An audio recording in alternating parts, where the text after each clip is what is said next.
Mechanic भाइयों, ये है BS6 की एक बाइक। काफ़ी सारे मैकेनिक भाइयों के माइंड में एक रेगुलर सवाल चल रहा है, चाहे वो कोई भी बाइक या स्कूटर हो। जब भी गाड़ी को स्टार्ट करते हैं काफ़ी इजीली स्टार्ट हो जाती है। अब इसके अंदर जो मेन प्रॉब्लम देखता है कि गाड़ी रेस नहीं पकड़ रही है, पिकअप गाड़ी के अंदर नहीं ले रही है। तो पहले मैं गाड़ी को बंद कर लेता हूं और आपको मैं आज की इस वीडियो में बताऊंगा कि क्या ऐसा रीज़न है जब आपकी गाड़ी स्टार्ट होने के बाद पिकअप की समस्या करती है और कितने प्रकार से पिकअप की प्रॉब्लम उत्पन्न करवाती है और क्या ऐसा चेक करेंगे, कब हमें इंजन को चेक करना पड़ता है, कब थ्रोटल बॉडी को चेक करना पड़ता है, कब इसके इंजेक्टर को चेक करना पड़ता है, कब इसके फ्यूल पंप को चेक करना पड़ता है। सारी चीज़ें बताएंगे, तो वीडियो में बने रहिए। एक एक स्टेप आपको कवर करके बताएंगे। वीडियो काफ़ी ज़्यादा इंटरेस्टिंग एंड हेल्पफुल रहेगा। एक ही वीडियो में आपको पता चल जाएगा जब गाड़ी को स्टार्ट करने के बाद थ्रोटल खींचें तो हमारी गाड़ी पिकअप ना ले और गाड़ी बंद हो जाए, तो उस कंडीशन में हमें क्या चीज़ ऐसा चेक करना चाहिए। चलिए वीडियो को शुरू करते हैं और आपको एक एक स्टेप बताते हैं। पिकअप प्रॉब्लम को लेकर जब भी गाड़ी गैराज में आती है तो उसके अंदर आपको दो अलग अलग स्टेप यूज करना पड़ता है। पहले स्टेप में जब पिकअप का प्रॉब्लम होता है, जब देखने को मिलता है कि हमारी गाड़ी 40 to 50 किलोमीटर पर आवर की स्पीड से चलती है, उससे ज़्यादा ऊपर नहीं जा रही है, यानी फुल थ्रोटल भी खींच दिए तो 40 से ऊपर गाड़ी जाती ही नहीं है, तो वो जो पिकअप प्रॉब्लम हुआ वो इसके इंजन से हुआ, वो इसके क्लच प्लेट से हुआ। लेकिन दूसरा एक प्रॉब्लम होता है कि सेंटर स्टैंड पर हमारी गाड़ी खड़ी है, बट यहाँ पर जब पिकअप बना रहे तो हमारी गाड़ी पिकअप नहीं ले रही है। तो इससे क्लियर पता चल जाता है कि जब भी पिकअप के प्रॉब्लम को लेकर आए तो पहले आपको दो स्टेप को समझना है। पहले स्टेप में ये चीज़ चेक कर लेना है कि हमारी गाड़ी खड़ी गाड़ी में थ्रोटल लेने के बाद पिकअप प्रॉब्लम कर रही है या रनिंग गाड़ी में कर रही है। अगर रनिंग गाड़ी में कर रही है 40-50 और इसके जो 80-90 किलोमीटर पर आवर की स्पीड से गाड़ी हमारी नहीं चल पा रही है, तो उस केस में हम इसके क्लच प्लेट को चेक करेंगे। अब बिना इंजन ओपन किए, बिना क्लच प्लेट ओपन किए हम कैसे पता करेंगे कि क्लच प्लेट खराब है या नहीं? वो मेथड आपको पहले पता होना चाहिए। फिर हम लोग देन इसके दूसरे स्टेप को चेक करेंगे कि जब हमारी गाड़ी खड़ी गाड़ी जब हमारी थ्रोटल लेने के बाद पिकअप ना बनाए तो कैसे हमें चेक करना चाहिए इसके फ्यूल प्रेशर को, इंजेक्टर के छिड़काव को। एक एक स्टेप आपको मैं बताते चलता हूँ। आपके पास जिस तरह से गाड़ी प्रॉब्लम लेकर आए उस हिसाब से आप उसकी टेस्टिंग करें। मैं सिर्फ दोनों प्रॉब्लम को आपको कवर करके बता देता हूँ ताकि आपको आसानी से समझ में आ सके। और अभी मैं एक्सप्लेन कर रहा हूँ स्प्लेंडर के अंदर। आपके पास जो भी बाइक या स्कूटर आए, टेस्टिंग मेथड एकदम सेम होना चाहिए। पहले स्टेप में हम इसके इसका ऑयल लेवल गेज होता है इसे हम निकालेंगे और ऑयल की जो क्वालिटी होता है उससे चेक करेंगे और उसके स्मेल से हम ये जानेंगे कि क्या क्लच प्लेट खराब है या सही है।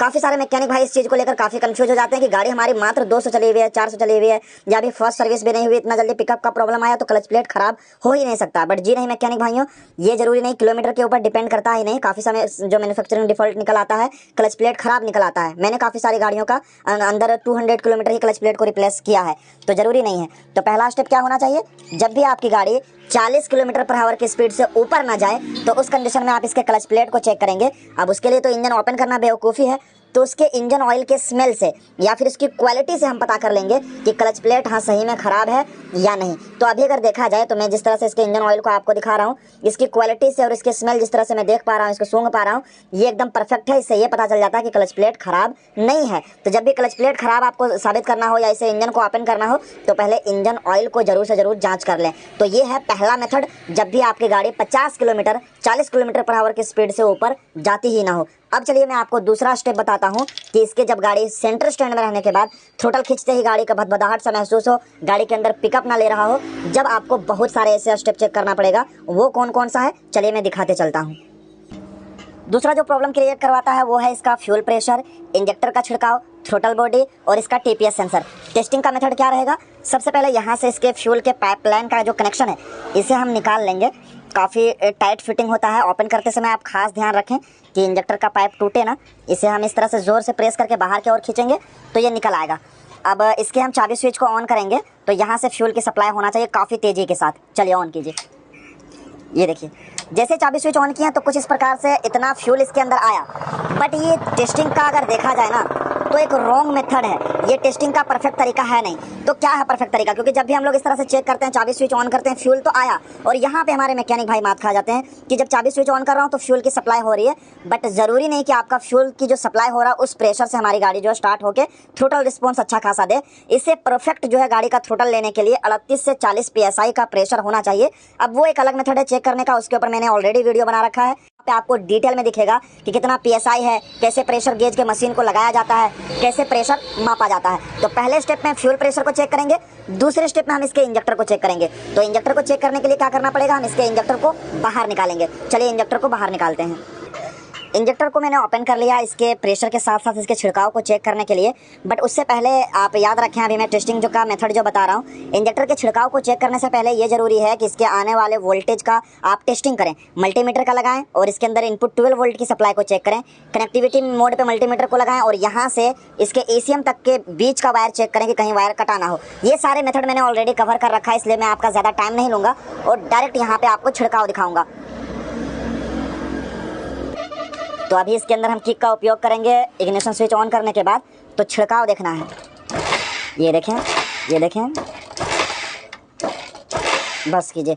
तो देख सकते हैं कि इसका जो फ्यूल पंप भी काम कर रहा है, इसके इंजेक्टर का छिड़काव भी आपको चेक करना है और यही सारी चीज़ों में आपको कहीं ना कहीं कमी देखने को मिल जाएगा। इसके प्रेशर भी कम होने से ज़्यादातर जो अगर देखा जाए तो 50% जो केस का सोल्यूशन मिलता है वो इसके फ्यूल पंप से ही मिल जाता है। पंप के अंदर डस्ट पार्टिकल होंगे, पंप का जो फिल्टर है वो ख़राब रहेगा, पंप सही से प्रेशर नहीं बना पाएगा, फ्यूल की क्वालिटी सही नहीं होगी। तो ये सारे रीज़न होते हैं जब भी हमारी गाड़ी का जो पिकअप प्रॉब्लम देखने को मिलता है। अब इसके बाद आपको क्या चीज़ चेक करना है, क्योंकि सबसे पहले स्टेप में मैंने कवर किया है वो है मैनुअल प्रॉब्लम, इसका इंजन। बाकी अभी हम लोग टेस्टिंग कर रहे थे वो था फ्यूल के रिलेटेड। अब आपको तीसरे स्टेप में बताएंगे इसके सेंसर्स और एक्चुएटर के रिलेटेड।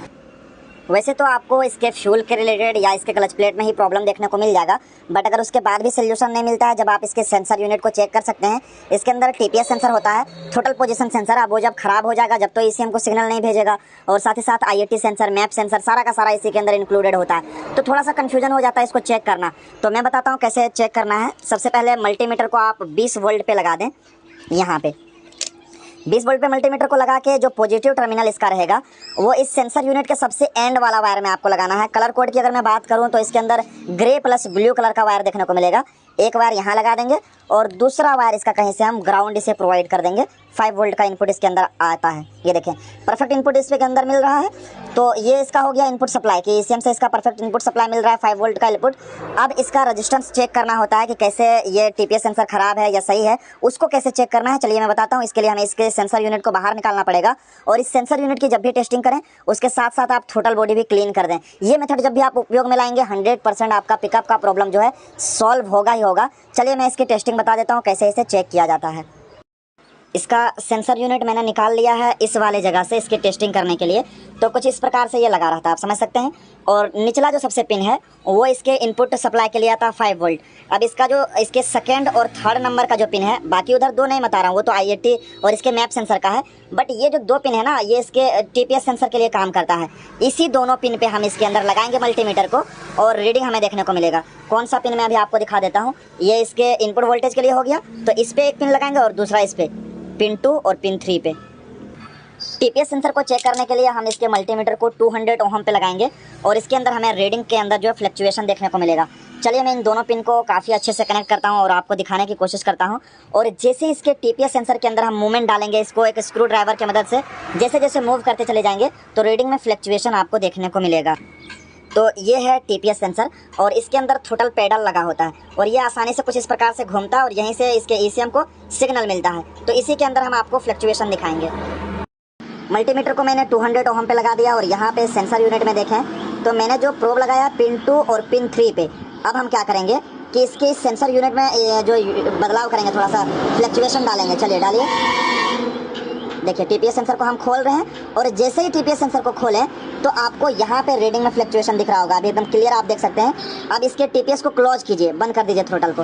अभी देखें थ्रोटल को बंद कर दिए, सिग्नल जाना बंद हो गया। अब फिर से एक बार थ्रोटल को ओपन कीजिए। तो जैसे इसके हम सेंसर को यहाँ से सिग्नल प्रोवाइड किए वैसे ही टाइप सेम इसके जो ECM को यहाँ से सिग्नल देता है।